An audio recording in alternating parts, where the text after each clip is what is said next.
Just to set the table for the discussion today, we're going to talk about what makes venture capitalists unique, what we can learn from them, and how we apply that to the boardroom to keep innovation alive. Venture capitalists are known for their extraordinary ability to spot opportunities, and they know how to identify emerging trends, how to bring new industries into being, when to hold them and when to fold them. And their unique mindset has made them the force behind world-changing companies, as we know. Amazon, Google, Moderna, SpaceX, and Zoom. And along the way, they've displaced many incumbents that were not able to keep up with the changing world. And that really is the backdrop for this awesome panel that we've assembled today for you all. And I'm so proud to have Professor Ilya Strebulaev of Stanford's Graduate School of Business. Until recently, Ilya was, I thought, one of Silicon Valley's best kept secrets. And now he's just published a book called The Venture Mindset, which we've borrowed for the title of today's webinar. He's a really respected expert in the innovation ecosystem, and his research has powered the data that formed the hypotheses for many significant publications. But the secret's out, and the book is available, I think, on May 21st, and Ilya is going to correct me if I got that wrong. Together with his co-author, Alex Dang, they talk about how to make smarter bets and achieve extraordinary growth. And they draw from extensive academic research on venture capital of all stages, all flavors, corporate innovation, and from his own experience as a board member, as well as an advisor and consultant to many corporate leaders. And so we're really glad to have Ilya today, and of course, Claudia Van Munce, the chair of NACD in Northern California and one of Silicon Valley's most sought after independent directors. When Claudia is not teaching a course on entrepreneurship or governance or venture capital at Stanford, where she was recently invited to join the faculty, if she's not hosting an NACD event, if she's not coaching one of NEA's portfolio companies where she serves as an advisor, Claudia sits on the board of Best Buy, BMO, which is now a systemically important bank in North America, and Arteros IP, and many more that are just too many to name. But Claudia is also well known for her leadership in corporate venture. And that's in part because she spent 15 years leading and driving innovation at IBM Ventures. She ran a venture team that invested in startups and venture funds globally. She was the founding managing director of the Global Corporate Venture Institute. She was a board member of the National Venture Capital Association, LAVCA, Parity.org, and many more. And I've got to stop. And before we kick off the discussion about the venture mindset, though, I wanted to ask Ilya how he came to Silicon Valley. And Ilya, can you share just 2 takeaways from the book that you hope our audience will come away with from the podcast today? Ilya? Thank you. Thank you, Louis. Thanks so much for the invitation. It's great to be here. I've been at Stanford Graduate School of Business now for 20 years. And I founded and I'm directing the Venture Capital Initiative, which is really, with my team, we are focusing on all aspects of venture capital, including corporate innovation and corporate venture capital. And in fact, Claudia and I go back for quite a few years. In fact, Claudia was really one of those, the most important people who introduced me to the world of corporate venture capital when I think it was much less important than it is today. I'm also teaching a venture capital class that is now the most popular class at the GSB. Last year, we had 240 people, MBA students, just on the wait list for this class. And it is not because of me.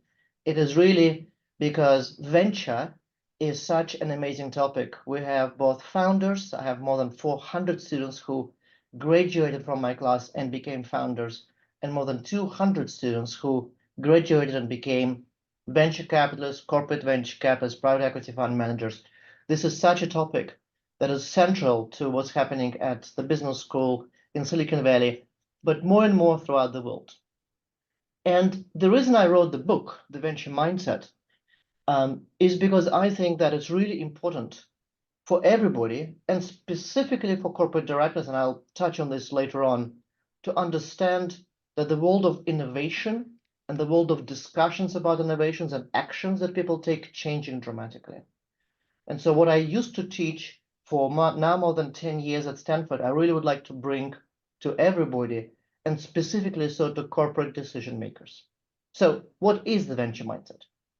Now, the way I think about the venture mindset is that it's a new mental model for leaders to make decisions in today's innovation-driven world.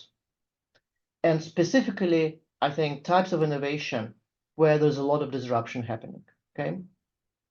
So why it is particularly important for corporate board members. I also served as a board member of a 10 billion plus NASDAQ traded company.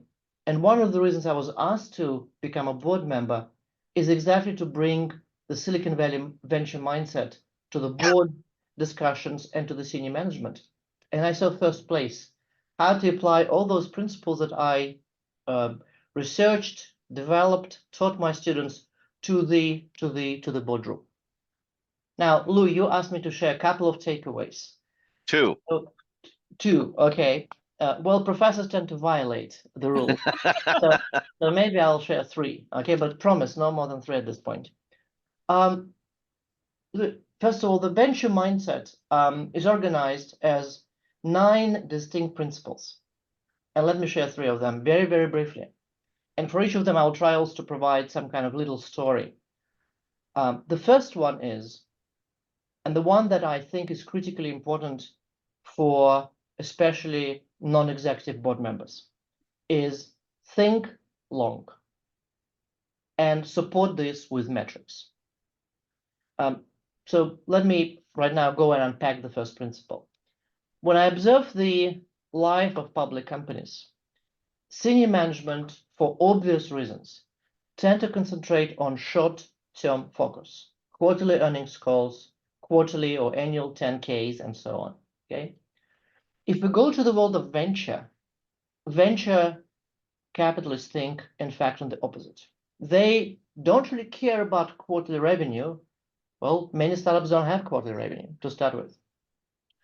It doesn't matter, though. It doesn't mean, though, that they don't care about short-term metrics. It's just that their metrics are different.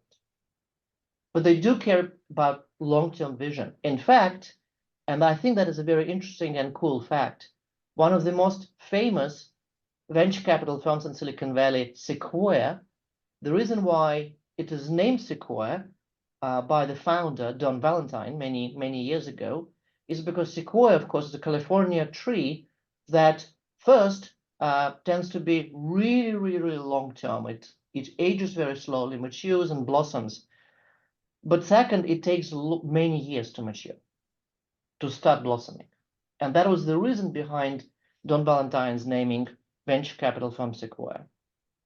So I think the idea that non-executive board members can naturally more better position to focus on long-term, I think that's really important. I realized this myself when I was a board member. Now, let me try to think about what kind of metrics. Whether you are in the company, whatever industry, whether it's B2B, B2C, healthcare, the metrics that you need to focus on are not just profitability metrics or revenue metrics, and they are what I call backward looking. And backward looking metrics tend to be short-term metrics. Instead, focus and ask all the questions on forward-looking metrics. Forward-looking metrics tend to project, to predict the future. One metric that is really important to focus on is LTV, which is the customer lifetime value. Again, it doesn't matter the nature of the customer, but whoever your customer is in your company, ask yourself and ask other board members and ask senior managers, what is LTV, okay? And amazingly enough, I'm consulting a lot of boards, and very often they don't consider LTV at all before I come in, and we'll try to think about those long-term metrics. Okay, so this is the first principle, and I'll be happy to talk more about this and answer questions in the chat about this. The second principle, which is very important, is what I call in the book the principle, bet on the jockey, not only the horse. What I find out when I do research on large companies, they tend to think first about products, about business models, about projections. And I'm pretty sure that you've all experienced this as board members, okay? Don't get satisfied with this. If you talk about innovation, about new business lines, about some industries you're trying to enter in, it's more often more important about who is going to lead this initiative, the jockey, as opposed to just what it is about. One of the important reasons is the word that is very popular in Silicon Valley, and I have to say very often misused, pivot. When you enter a new territory, very often your expectations about the course, business model, product, market, etc., and so on, change unexpectedly. There are a lot of unknowns, and as you learn, all this shifts. And if you just have your business plans, business projections, but you don't have an ability to pivot well, then likely this attempt is not going to be successful. So the jockeys who are amazing, and this is what I've learned a lot from venture capitalists, they tend to assess who is going to execute. So they're asking the questions about what is the team to product fit, founder to market fit. What is your, as the founder or corporate entrepreneur in this case, corporate leader, so to say, unfair advantage? So always demand as a board member, who is going to lead this initiative? Okay, and Louis, I'll do one more principle, and then I will stop. And this is, I think, very important principle. And it's easy to remember. What the venture capitalists really care about is the following. Home runs matter. Strikeouts don't. First of all, statistics. And I have at the Venture Capital Initiative at Stanford, we have data on every single startup that ever raised institutional money in the United States. So I know statistics. Between 60 and 80% of startups fail. Just think about this, okay? So if you have a typical portfolio of 20 deals of an early stage venture capital fund, 16 out of 20 deals will fail. And maybe 2 to 3 will bring some decent returns, but not spectacular.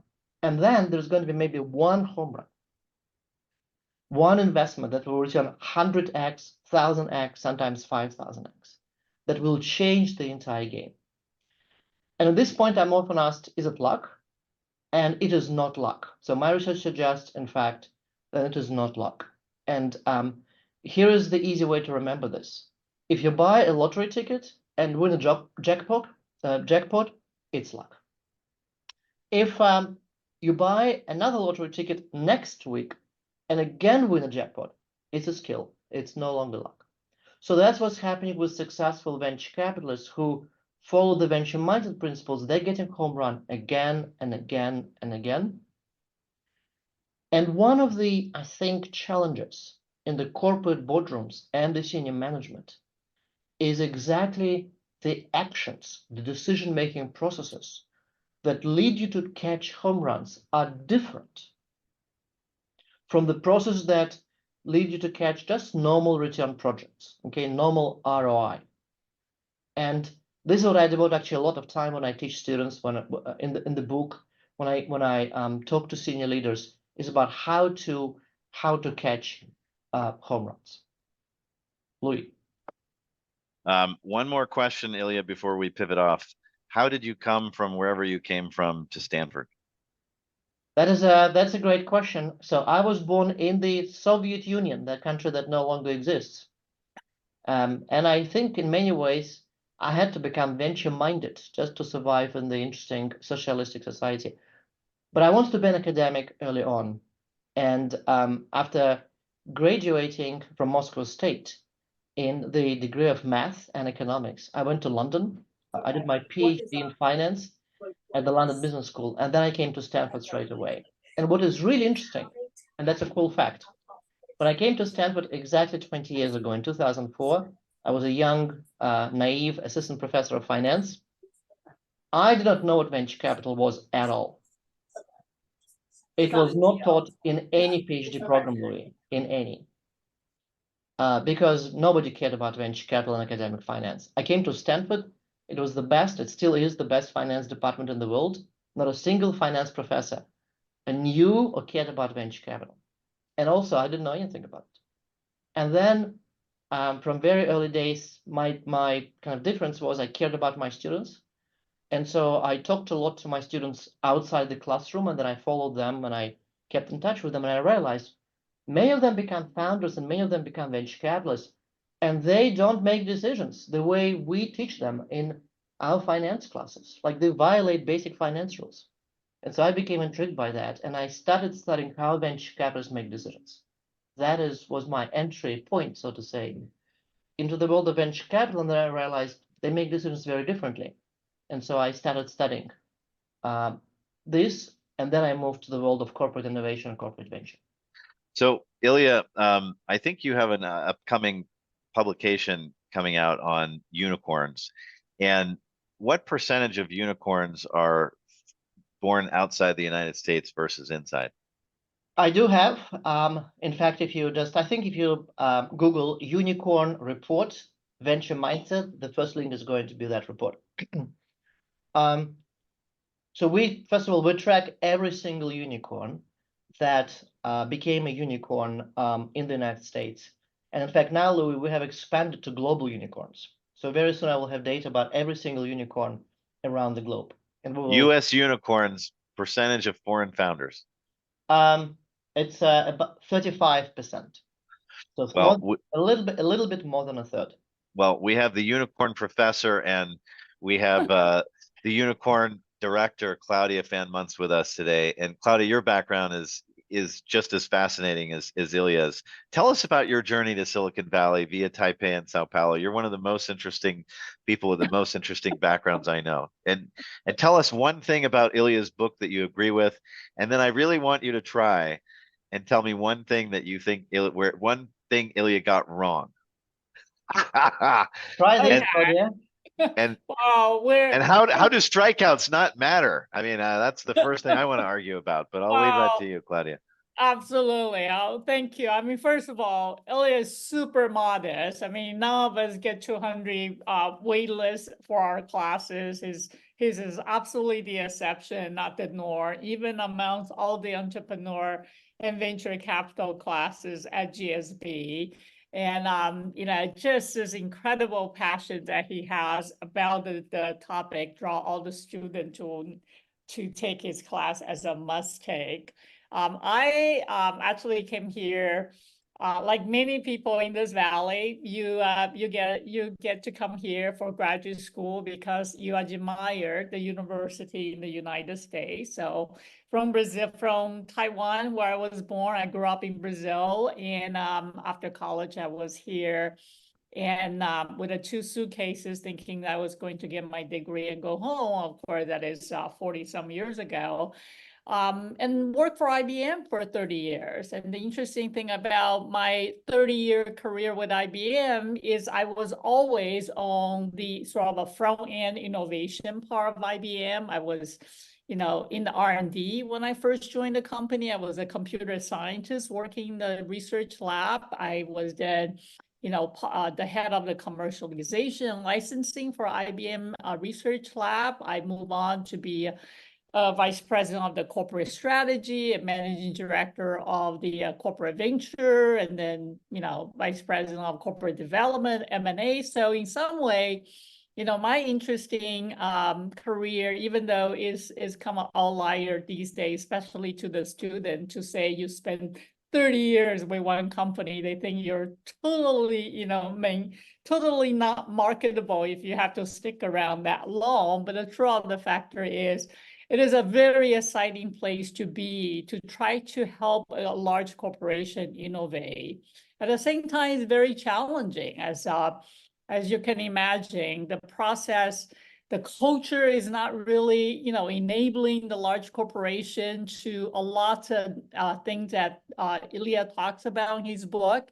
So I actually subscribe to all the principles that he put forward. As a matter of fact, one thing that really draw me to Ilya when I was invited to the board of the National Venture Capital Association as the very first corporate investor, I realized that they don't understand what venture means to large corporation. We're not there to get the financial return there.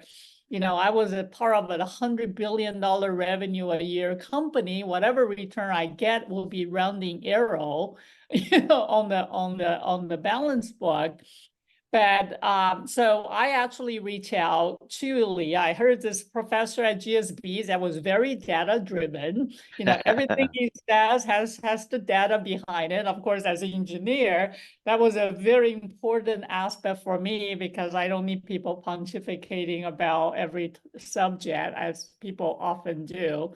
So that's actually how our relationship started, and that's how he became such a authority on not just the venture capital, but also how corporations operate as part of this venture ecosystem. Today, as you know, corporate venture now contribute to almost 50% of all the capital in the venture globally and annually. So it's a very significant force. As then when Ilya and I were, it was like a 2012. Back then, we were still sort of an outlier, hiding in the corner of the room that nobody wanted to talk to. Today, we're truly a force, and a lot of it is driven by how do we innovate, right? The pace of innovation only got more, faster and only got more drastic. 4 or 5 things are shifting all at once. You no longer have the the era of internet, the era of IoT, the era of Wi-Fi. I mean, no longer one can focus on one thing at a time. So it is very, very important for a large corporation that has some way to tap into the innovation from whether it's through build versus buy decision, partnership, all aspects of innovations that will help the company adapt themselves. So if you look at his book, I will say one thing he truly downplay, and is easier said than done when I read it, is this whole thing about the different incentive structure, right? I mean, a corporation operating at the scale can afford to have that kind of nimble incentive structure that allow people to really tie, their work and their innovation very directly to the way that they are compensated. So that's one thing he and I argue about, because I know many corporate venture want to be compensated as a venture capitalist, and the company obviously have a hard time trying to keep that as part of the overall, compensation structure that corporations tend to have a very rigid framework. But all the other things that he talked about, you said, why the strikeout, doesn't matter. The truth of the factor is, if you can keep the strikeout at the fairly early stage, you're not pouring. The problem about corporation is, unlike venture, we start big and then we're stuck with it, right? We don't know how to get out of it. We have to study it to death. But if you look at venture, they start small, and you take an average of 7 rounds of financing for them to become real. So there is a lot of learning from how the venture operate, this fast iteration. I always call it is innovation by fast iteration. Our people are not any less talented than the people in the VC firm or the entrepreneur. We just don't have that rapid iterative process of innovation that allow us to fail early and fail fast, so we can capture those home runs with more accuracy and with more repetitiveness. So if I heard you resonate and agree with home runs matter, strikeouts don't, but you don't necessarily agree with Ilya's comments about incentives. Yes, I think is a huge obstacle for all the processes. I love it. Well, Claudia, I know that most of the folks on today's calls are independent directors. So not only are they not management, but they're not representing the significant investor on the board to the greatest extent on this call. And so what advice would you have for independent directors to think about this and bring this mindset, how to bring this mindset to the board about home runs mattering and strikeouts don't? I think just, this book really gives us a lot of language. I mean, our job is really to ask questions, be able to bring up, dissenting views and be able to really activate all those different views. But we also want to do in the ways that independent director, are asked to do. We're not to impose any framework, but look at his book more as a way that the language of it to ask question about what is our future forward-looking metrics. I mean, that's a very innovative nomenclature even for me, even though I am very often seeing, as many of the Silicon Valley directors are, this kind of geeky person in the boardrooms, that everything when it comes to cyber digital, the whole board, move to me and say, what do you think? So we really need to gain the language to ask the question about the process of innovation, not just these underlying disruption. So question to ask, what was the last thing we failed? And what were the lessons that we have learned? Right? Are we, really standing on the sideline, or are we actually doing something that are going to allow us to respond to the shifts that are going on in our industry? I think a lot of these are very valid questions for a director to ask in a very pragmatic way, and especially coming from Silicon Valley, you're uniquely qualified to ask this question, because most of us has one foot on the venture, and one foot on the large corporate serving as a director. So these are really, like I said, the reason I think this book is such an important book is a lot of us know about this. We know how to think about this because of our unique profile, but give us the language to really utilize it to ask the question, like I said, like the forward-looking metric, what is our strikeout rate? How much have we invested, and what are we learning from those investments? All the things that you would ask if you're a venture investor. As outside counsel, I have a number of clients that have corporate venture programs, and it always surprises me how different boards look at these programs differently. And I feel like with some of the companies I work with, it's viewed as a distraction, and why are we talking about this? And others, might spend an inordinate amount of time on it, which brings me to the question of what is a home run? And of course, for a venture capitalist, the financial kind, the one that grew up on Sand Hill Road, we know what that looks like. It's viewed in dollars. It's measured in terms of internal rate of return, which is an annual number. And we know, as Ilya just told us, that there'll be 20 investments and only one home run will return the entire fund. So 15 will fail, 2 to 4 will just return capital, and there will be one that will really return the fund several times. And if it takes 10 years, that means it's got to return at 10x just to get to break even, and it's got to do more, in fact, than 10x to get to that 20% or 28% rate of return that really that everybody's looking for that to be successful. And I think that's what's often surprising when you break down the math into individual years in the life of a fund. What is the definition of success? And it's really one giant, not even a home run. It's got to be a grand slam. But how is that different in the corporate context, Claudia? And I know this is something that you've spent a lot of time with over the last few years, let's say. What is a strategic success? Certainly, all corporation as we move forward has gap and white spaces.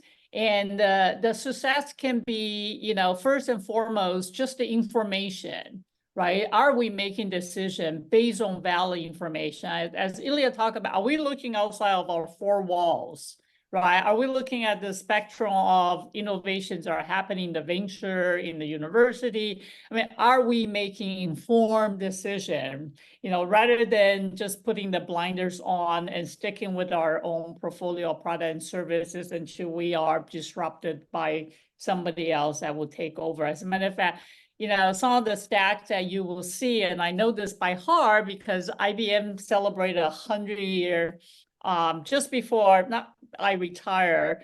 IBM celebrated 100 year of IBM. And so there was a lot of statistics that came out at that point that only 0.5% of the companies that were there with us when the company was founded are still operational today as a business.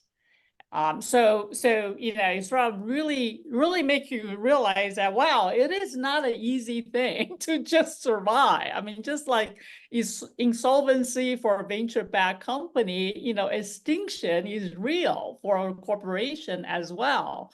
So are you, as we talk about FOMO and all these things at a corporation, but a home run is a corporation that are making informed decision. Strategic return is a much broader justification of a return than pure financial home run for a venture investor that has to pay off the portfolio with, right? Are you adapting? Is your portfolio adapting? Are you serving your customer with what they need? All those are strategic measurements that the corporation has in order to continue to grow and sustain the business and serving the customer.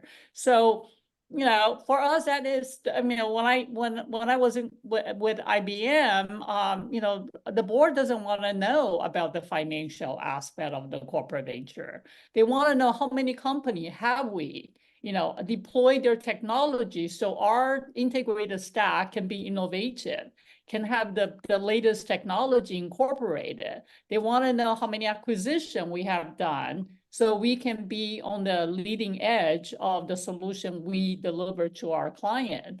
So that is the difference between a corporate that are looking for innovation and a venture capitalist that are looking for innovation.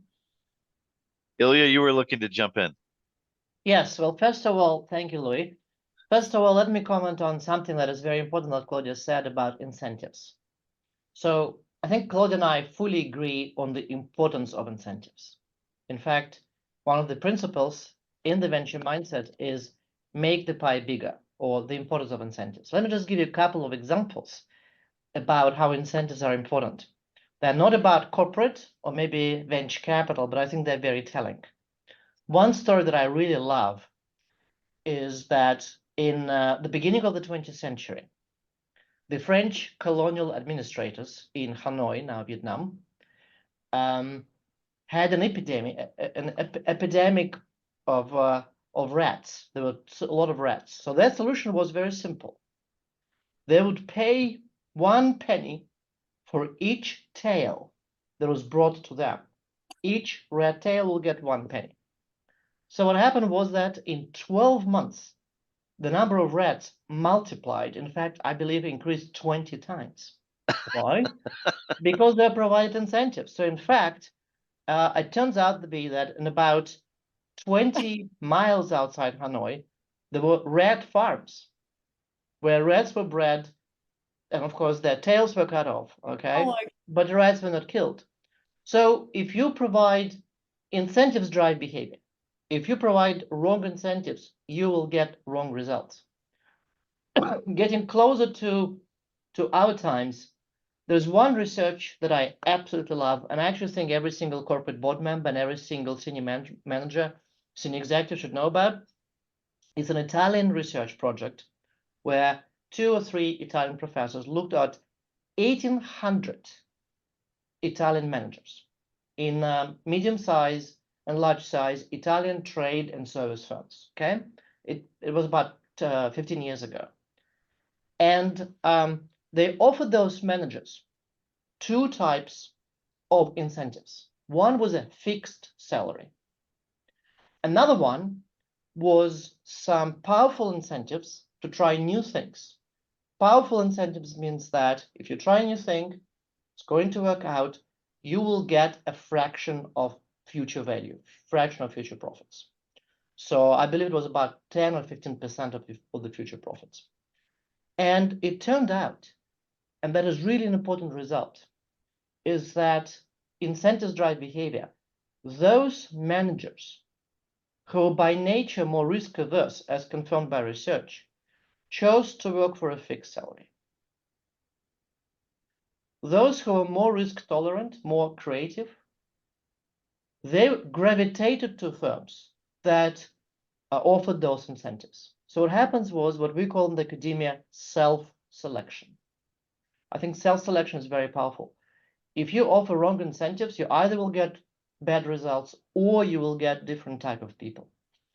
Now, where I think Claudia and I have a different view is that I'm somewhat more optimistic maybe than Claudia, is that I believe that even though it is very difficult to structure incentives right in a large corporation when it gets to especially disruptive innovation, it is still possible. And in fact, in the book, we provide a number of things that I believe large companies can do, okay, to provide the right incentives.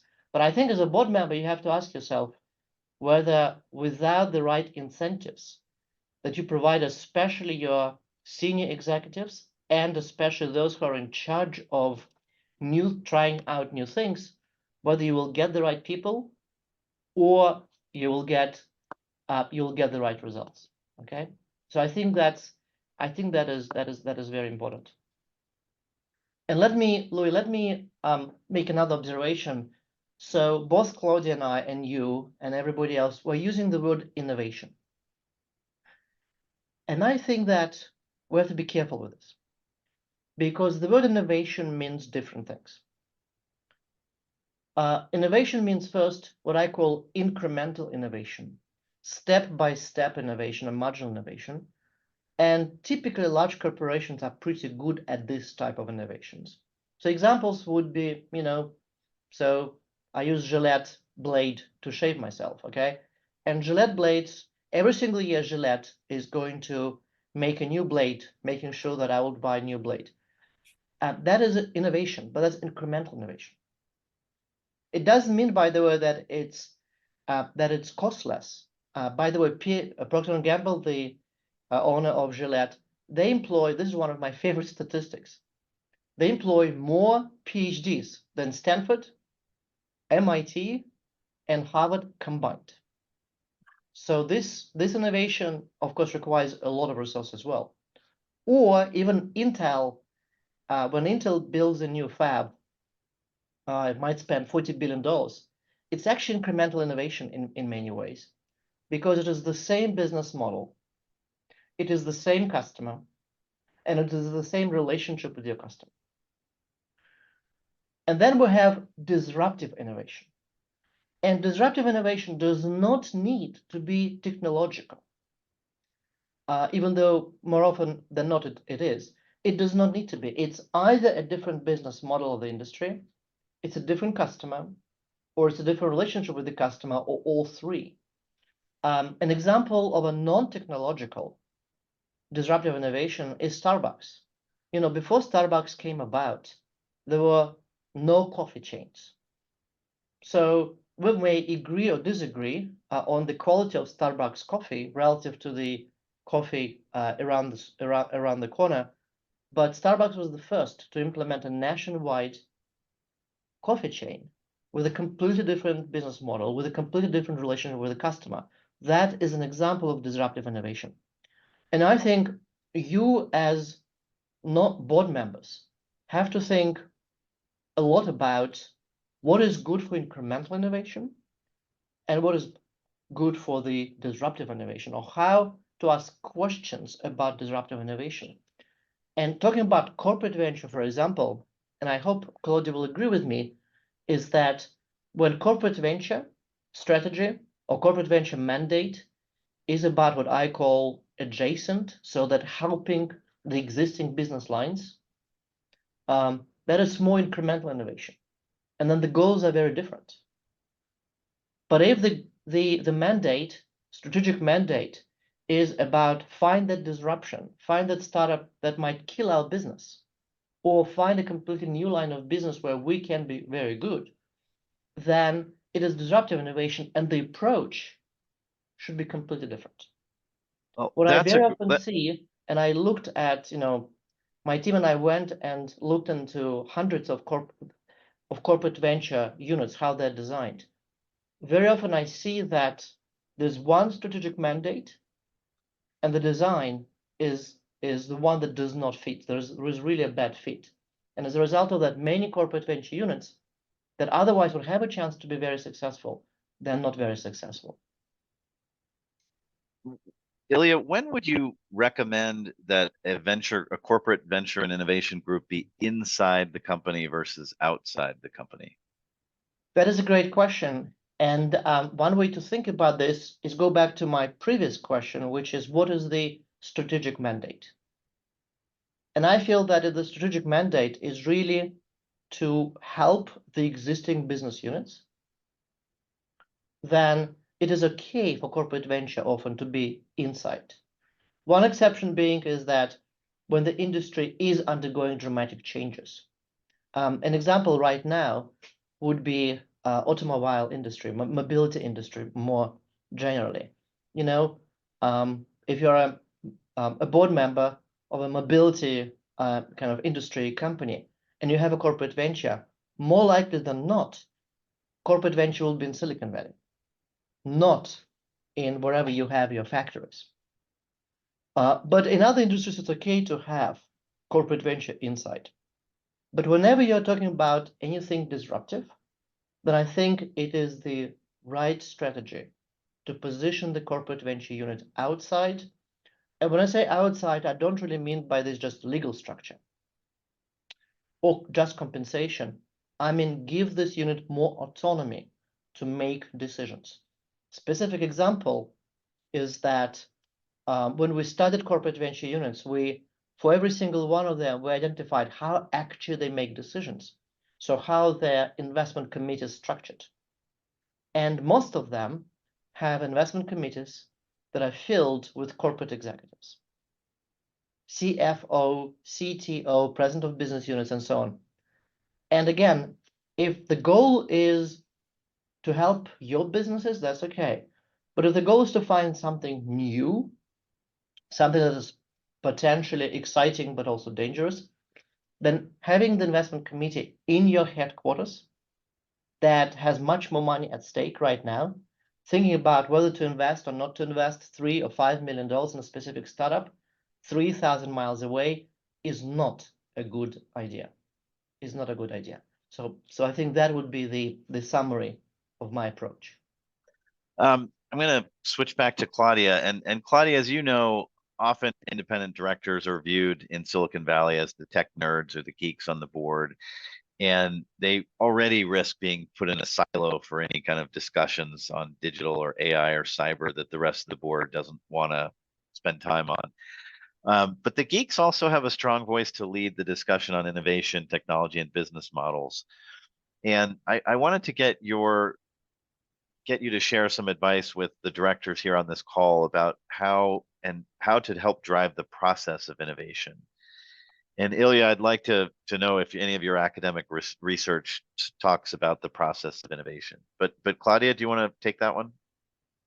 Sure. I mean, it is definitely a sort of a burden to be sort of a boxing that category. But just like you said, it also gives us a unique, position, the credibility to really ask this type of question, right? Because I mean, I don't know if many of the director on the session gets it. Remember when you're corporate executive, you have this media clipping service that a bunch of people wake up in the morning and clip all the major newspaper and media and all the competitive.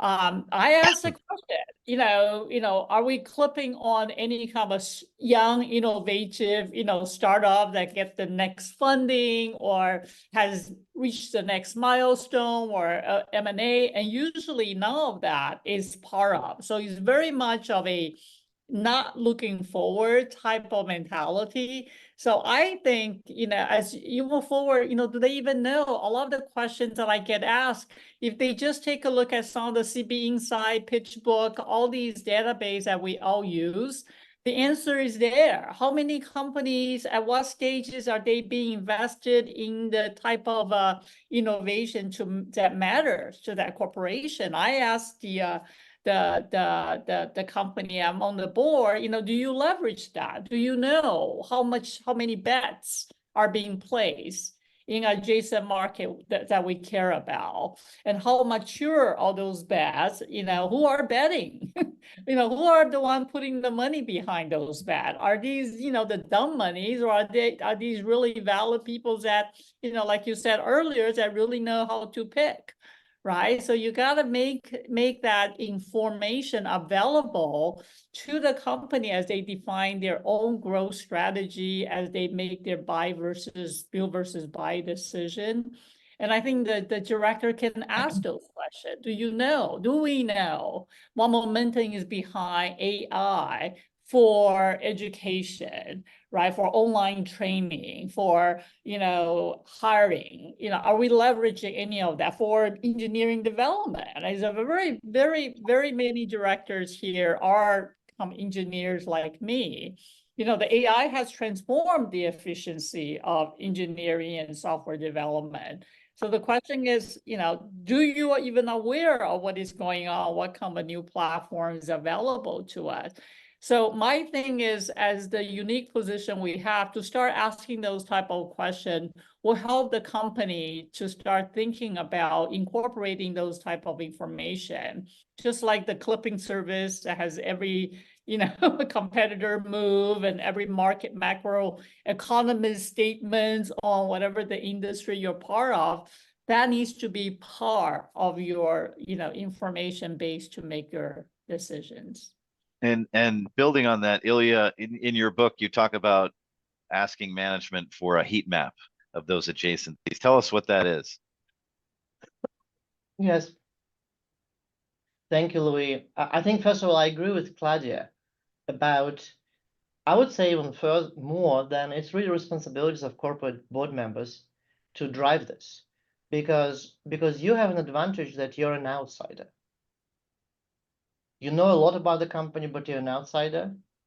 And I think the outsider perspective, and also you are typically not an expert in this specific industry niche very often. So I think you have this perspective that is very important, especially when we're talking about the disruptive innovation. Heat maps. And then, Louis, there are so many questions in the chat. We won't be able to answer most of them, I guess, because of time, but I would love to answer a couple of them very briefly, if I may. Yeah. So one of the, so let me tell you my own example. So when I became a board member, so I came to my first board meeting, I listened quietly, and then I was asked, so what would you recommend? And I said, you know what, the very first thing, I think we're discussing all this quarterly results, earnings call, this is all amazing. But what I would love to see is for every single BU to come out and say, what are their major risks for the next 3 to 5 years? And that is an example of a heat map. Now, one of my favorite things that is I did when I was a board member and I led this discussion, and now when I'm doing this for many of the boards, is the example, and Claudia knows this too well, is called pre-mortem exercise. Pre, not post. A pre-mortem. Not post. Post is a bit too late, Louis. Okay. Pre. So if you have not heard about pre-mortem exercise, this is like really important. What is pre-mortem? And it's connected to heat maps. Just a specific example of heat maps, which is the following. Ask yourself, think about this. Think about an exercise I'm doing with boards and C-suites, okay? So we divide them into teams, and imagine that you choose the years, 3, 5 years down the road, your business unit or your company is no longer successful. So you impose the condition of a bad outcome, and then come back and say why this has happened. So effectively pre-mortem, meaning try to identify now the reasons that you will not be successful. And then you send them away for 1 hour. And by the way, they always ask for the second hour, always. And then this leads to one of the most illuminating discussions and very often it leads to very specific budget reallocation decisions right away. What in fact we would like to concentrate on. So that's just an example of heat maps. Couple of questions, if I may, Louis. So Sofol here is asking about a memorable case about a counterintuitive strategy that led to success in venture capital. So one of the principles in the book that I find many executives find very counterintuitive, because some of the stuff is intuitive, it's just difficult to implement, so specific actions are helpful. One principle that people find most counterintuitive is the principle I call agree to disagree, which is in the boardroom, is typically everything is driven by consensus or by the big boss. But when I went into many successful venture capital firms, they make decisions differently. Again, they're trying to catch that outlier, that home run. And what they really came to understand, most of them, is that very often true outliers are very difficult to predict, very difficult to understand, and there will be difference of opinions. And so if Claudia thinks it's a great potential startup, likely I will think it's really a dumb, stupid idea, and vice versa. And if Lou is another partner and we will insist that we will invest only and only in startups that our little 3-person investment committee will all agree on, we actually will miss the most remarkable successes. I can tell you recently I actually worked with a very large venture capital firm in the Valley. I will not reveal the name, but that firm was very successful in the past. It's as a result of that, it now has 10 times more people, and it has 10 times, actually more than 10 times more assets under management. And suddenly the managing partners realized we're not actually going to be as successful as before. And they came to me. And so the very first thing I asked them about is, what kind of data you have? Can we look at your anti-portfolio? Now, anti-portfolio is a very useful thing, which is effectively startups you had access to, or projects that you had access to, that you reviewed but decided not to invest, or maybe could not invest. Luckily they had, but they never looked at it. So we looked together. It turns out that in fact their anti-portfolio performed better, return-wise, than their portfolio. Yep. Then the next question, which is very important, is at what stage they lost those deals. It turns out that they had access to every single deal. Think about this. It's a famous venture capital firm in their niche. Every single founder would like to talk to them. Okay. What happened is that the firm grew, but they used the same decision-making principle at the investment committee that no longer works with a larger team. And so because the majority of investors no longer believe that those firms are great and they require the majority, they do not make those investments in the most successful companies. So the most counterintuitive strategy that is really helpful, and I don't have time, but in the book we actually give specific actions. Some of them are really easy to implement in the boardroom, in any investment committee, how to bring this agree to disagree principle, because actually it's not easy. It's counterintuitive how you're going to bring it about. Okay, so that's kind of one. And then another one is actually also by Sofol. Can you discuss a challenging decision you made in your career? So let me give you an example of me as a professor. I can, and that I will relate this to you, and I'm sure Claudia will relate right away to her life as a venture capitalist. The single most challenging decision for me as a professor is always the same: killing research projects. Like I start a new research project. I typically start with my PhD student. Okay, I'm kind of in charge. I'm responsible for that PhD student or those PhD students. I'm excited about a project. And then, 6 months later, a year later, the project is going nowhere. Okay. And what I used to do is what I call double down, which means that I provide more resources, maybe getting another research assistant, maybe spending $25,000 more on another data set, maybe spending more time on, maybe I'm going to spend more time, not just the PhD students, it typically doesn't work out. So I think the most challenging decision is to find the right time to quit. And it's challenging because like I feel responsible for these PhD students, for example. In the long term, it's better for them because 6 months later, I will tell Claudia, if Claudia is my PhD student, Claudia, it's not going to work out. Instead of spending another year on this, actually, you know what? Let's try to find another project. It's tough, but I think it's a better decision. But Yeah, it's very difficult. I It's think very Ilya is such an important concept because that's how corporation work, right? And so many questions about, we don't know when to quit, we don't know when to fold, we don't know when to hold. We sort of have a lot of these zombie projects walking around because we don't know how to kill. I think one thing that for me is very valuable is to look at them as iteration rather than failure.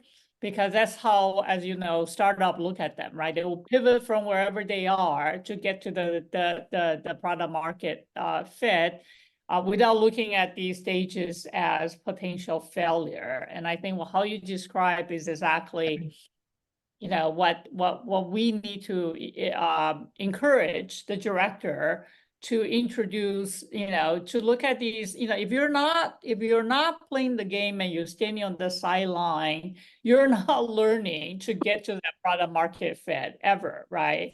So you gotta play the game and you gotta look at those failure as an iteration stage rather than a failure stage, because you need to pivot from there to get to where you need to be with the additional information and learning that you have acquired. I think that really is an important point that you make in your book. I'm conscientious of time. I know Yes. there's we have committed to the ending time to be a couple of minutes. So I'll hang it back to you, Louis. We have many questions in the chat, so I'm just going to pick one or two and ask you to be rapid fire. Give me the answers, not the reason. Top 10 corporate venture capital initiatives, Claudia. Oh, you should look at CB Insight. Actually, have that bill. It has a lot of the who is making the better investment. The companies that are reaching a later stage that has a corporate money in there. Believe it or not, people like Workday, Salesforce. These sort of a new corporate venture arm are actually doing really well, as well as Intel Capital. And few of the more well-established one. But yeah, there's a whole slew of analysis built that I saw both from Global Corporate Venture and pitch books that would be very helpful. Ilya, your answer. Top corporate venture programs. It's actually easier to answer because so many of them are unsuccessful, then there are not so many left. Once you kind of take out all those that are unsuccessful. Now, I can give you the name of about maybe 20 corporate venture initiatives that are successful. However, Bill's also asking whether we can rank them. I think ranking is more challenging. And that is because there is different combinations of strategic and financial mandate. And by the way, so my research shows if a corporate venture has just financial mandate, then it's better not to do it. It's better to give your money to somebody else, such as Bill, to manage your money.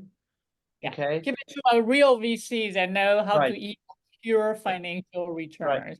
But also, and I know that Claudia might have a different, my research also shows that if you have just strategic mandate, I talked to a couple of CVCs and they told me, oh, our CFO told us that they wrote off our investments right away, like even before looking at that. That's not a good idea as well, because at the end of the day, your CVC is going to be successful if you are bet on those home runs. And so it's really this combination of strategic and financial. And so the rankings will depend on the weight. But I have the list of the initiatives that I believe successful. There is something that I have to tell you, Louis, and that's a very sad fact, is that often, and that's because of incentives, very often, the most successful corporate venture initiatives are not the ones that survive the change of the CEO. And very often it's because for incentives reasons. Yeah, back to incentive, right?